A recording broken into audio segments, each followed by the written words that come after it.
O Presidente Robô.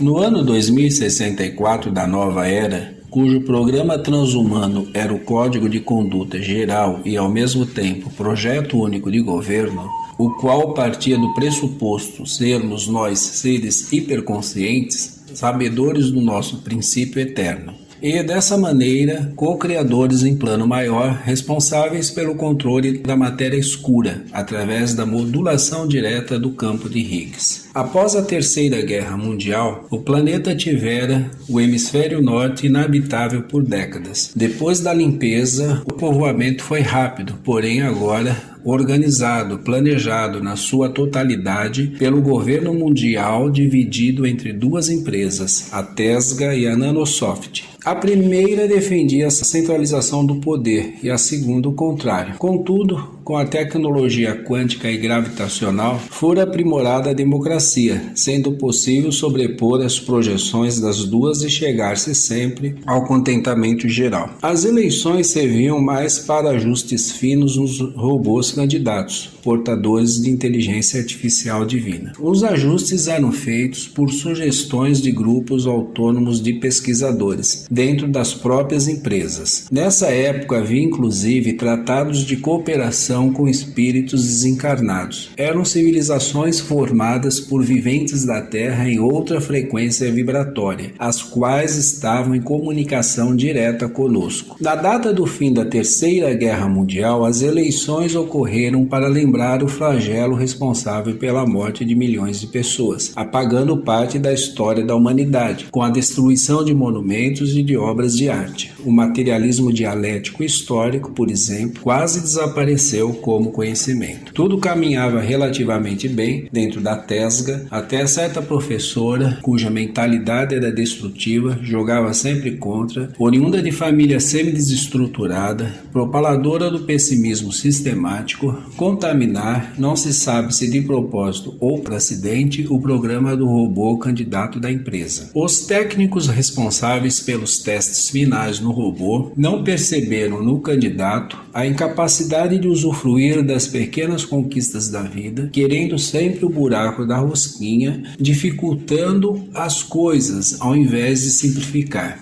Nosso planeta fora protegido por gaiola blindada. Estávamos a salvo de ataques de seres alienígenas e contra-choques de meteorito. Assim, todos os esforços voltaram-se para o bem-estar do planeta e dos seus habitantes, que não eram muitos depois da Terceira Guerra. Com o planeta desarmado, os crimes de morte deixaram de existir, se bem terem descoberto o espírito e o controlado, sendo possível reencarnações artificiais. Mesmo assim, era doloroso abandonar um projeto com a existência interrompida violentamente. Crimes de descarte irregular de detritos e de perturbação do sossego e do trabalho não foram mais praticados. Isso elevou exponencialmente o nível de consciência nas relações humanas, refletindo em um grande sorriso o primeiro presidente robô planetário, que só não era um ser humano perfeito, guardando alguns trejeitos de máquina, porque passava a maior credibilidade e a hipnose do povo tornava-se mais possível. Tal atributo conferia ao robô presidente o status adicional de sumo sacerdote do grande templo